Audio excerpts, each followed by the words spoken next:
Sitting at the base of California's Cloud Rest Mountain is an installation holding one of the old world's most tightly kept secrets. A secret that would not only irreversibly shape the wasteland, but one that would birth one of the greatest threats to humanity's survival. The Mariposa military base began operation as the new home for research on the mutagen known as the Forced Evolutionary Virus on January 7th, 2077. Though it began as a potential vaccine against the spreading new plague, the FEV's research was swiftly pivoted towards a military application when Westtech, the serum's creators, realized it caused massive muscle growth in chimpanzee test subjects. Seeing the potential use of the FEV as a way to create super soldiers, Westtech's military liaison, Major Barnett, ordered the research previously conducted at Westtech's facility outside of San Diego be transferred to Mariposa, and trials on human subjects begin immediately, against the advice of the scientists.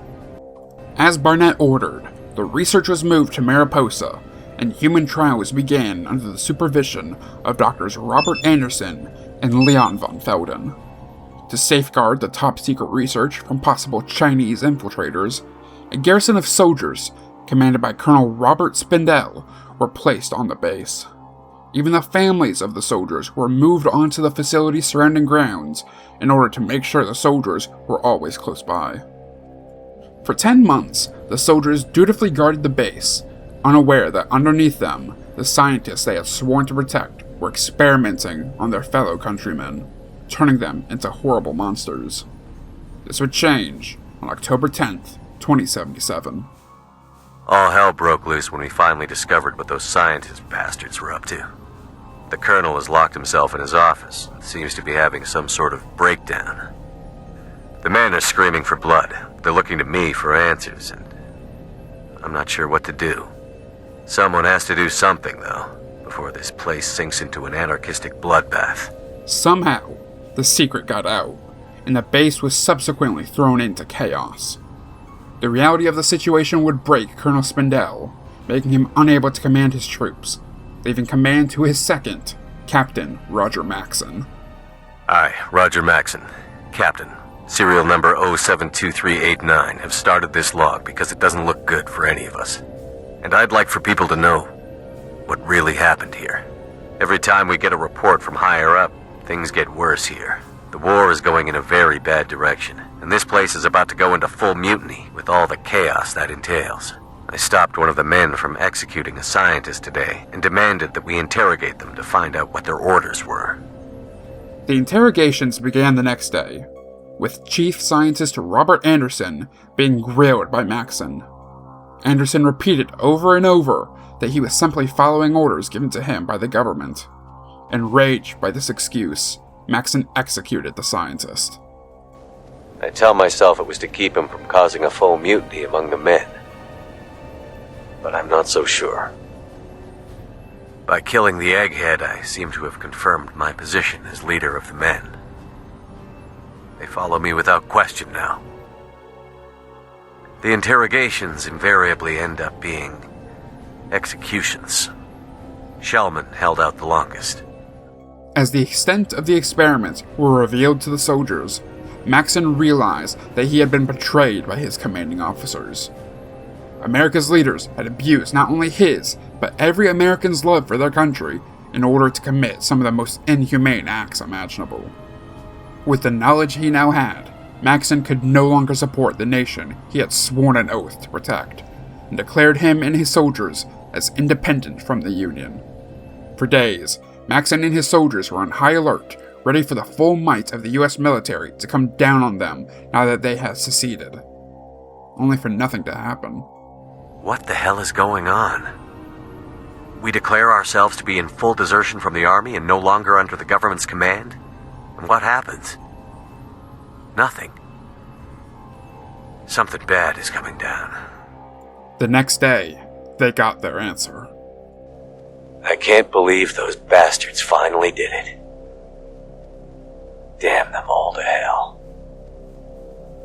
It seems inconceivable we weren't targeted. Sergeant Planter volunteered to go outside today to take specific readings on the atmosphere. It It seems the radiation hasn't spread this far. Since he was wearing his power armor, there was no threat to him from radiation. But if he had been exposed, he would have had to be exiled. We don't have adequate decontamination facilities here. I convinced the men we should bury the scientists. I don't know why.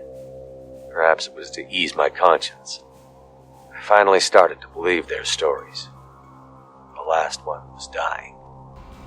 Wishing to leave this entire affair behind him, Maxson led the survivors south to find a bunker known as Lost Hills.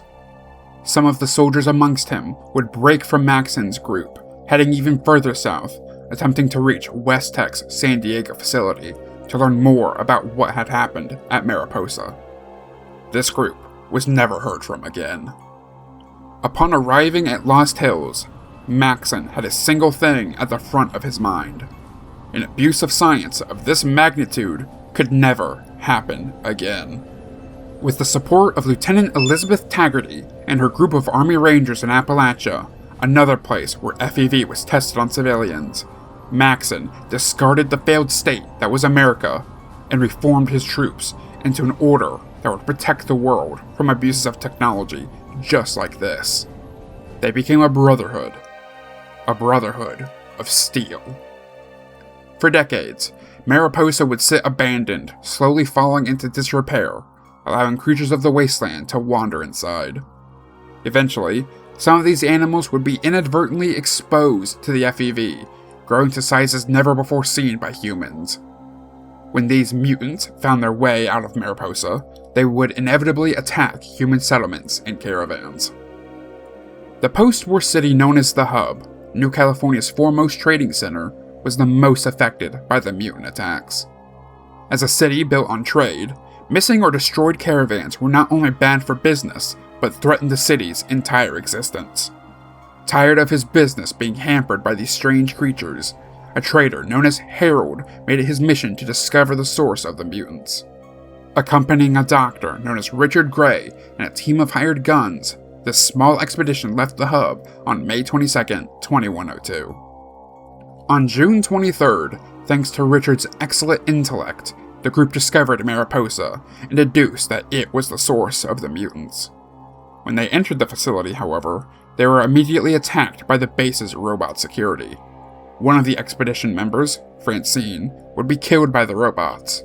Another, Mark, would be forced to retreat due to his injuries, leaving just Harold and Richard alive to delve in to the deepest levels of the base. We made it to some sort of central core, like a plant of some sort. That's when it happened. A robot crane crashed into us. Last I saw Gray, he was flying through the air and into some sort of acid bath. I was in bad shape and, well, I passed out. Woke up in the wasteland, barely hanging on. Got lucky and some traders I knew found me days later. Good thing, since I was already changing. They brought me here, and here I've been since. Transformed into a strange mutant by the FEV, Harold's rescuers brought him to the slums of the Hub. Horrified by his condition, Harold's caravan partners would abandon their former boss and take control of Harold's caravans, leaving the mutant as a permanent resident of Old Town. While Harold assumed Gray was killed at Mariposa, he couldn't have been more wrong. For a full week, Richard floated in a vat of the FEV, his skin slowly liquefying until he finally managed to escape the vat. As he recovered from his immersion, Gray slowly realized that the FEV had not only changed his body, but his mind. He found that he was more intelligent and able to absorb other creatures, making their minds part of his own.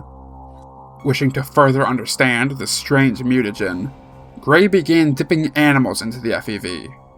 They, too, were granted improved intelligence. When he dipped two animals at the same time, they would become fused. Gray was fascinated by this, seeing it as a sort of unity between the fused animals. This made Gray wonder, what if other humans were to join this unity?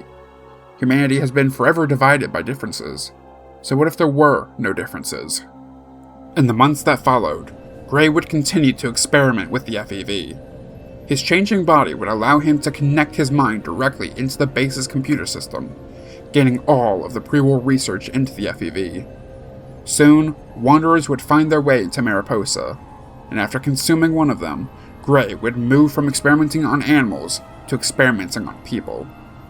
Exposing these wastelanders to the FEV would create hulking green mutants with the strength of 10 men. While physically, these test subjects were a total success, these super mutants notably lacked the increased intelligence that Gray had gained from the FEV.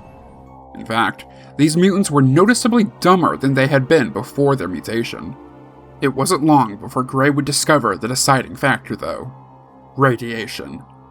Gray was a former dweller of Vault 8, meaning he had absorbed substantially less radiation than most wastelanders. This is what allowed him to retain and even grow his intelligence after he mutated. The wastelanders he had dipped in the FEV were just that, wastelanders, meaning they lost their intelligence when mutated. Gray confirmed this theory when another wanderer with minimal radiation damage wandered into Mariposa. When this man was dipped, he became incredibly intelligent. For decades, Gray, now calling himself the Master of the Super Mutants, continued to dip wastelanders in the FEV, slowly creating an army of mostly dumb super mutants, with the few smart ones among them being given officer roles in the Master's army. The Master would also begin to further mutate himself using the FEV, strengthening his intelligence and budding psychic power. Eventually, the Unity would outgrow the military base and began searching for a new headquarters. In 2155, the forces of the Unity would discover a cathedral in the ruins of Los Angeles. While already a great base for the movement that had recently donned the guise of a New Age religion, underneath the cathedral was a fully functional vault meant to demonstrate the shelters to the public before the war. The vault would not only serve as a new command center for the Unity, but when it was discovered, it was filled with the descendants of those who had took shelter in the vault when the world ended. Because of their minimal exposure to radiation, these dwellers made the perfect candidates for mutation. The Master would move the core of his operation to the cathedral, leaving his top lieutenant to oversee the creation of new mutants at Mariposa. For 7 more years, the Unity would grow as more vaults were discovered and caravans out of the hub were kidnapped. It wasn't until 2162 that a hero known as the Vault Dweller would arrive to foil the Unity's villainous plans. After destroying the cathedral, the Master with it, the Dweller turned his attention to Mariposa.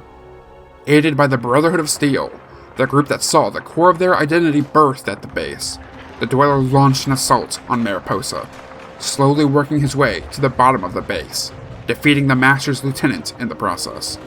While the Dweller would lose one of his longest companions, Dogmeat, after the dog unknowingly ran through an energy force field, what remained of the assault team activated the base's self-destruct sequence, destroying Mariposa and the Unity in one foul swoop.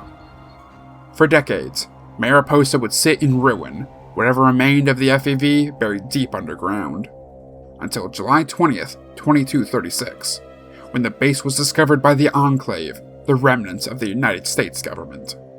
Wishing to use the FEV to create a bioweapon, the Enclave captured workers from the surrounding settlements and began excavating the base using this slave labor. After months of digging, the vats were finally reached, allowing the Enclave to take samples of the FEV back to their oil rig headquarters. But as the workers were exposed to the virus, they began to mutate. Not even the Enclave's soldiers were immune to the mutation. One soldier, Frank Horrigan, would begin transforming into a mutant and was sent back to the oil rig to be studied. The slaves, being wastelanders, were not granted the increased intelligence of the Master. Instead, this second generation of super mutants were nothing more than hulking ogres. They were, however, granted the enhanced strength expected of the FEV, allowing the slaves to revolt against their captors in January of 2237, resulting in the Enclave abandoning the site. Now, Mariposa is under the leadership of Melchior, a magician who seems to have gained real magic powers after his mutation, now able to summon creatures from thin air. Or maybe it's just sleight of hand. Who's to say?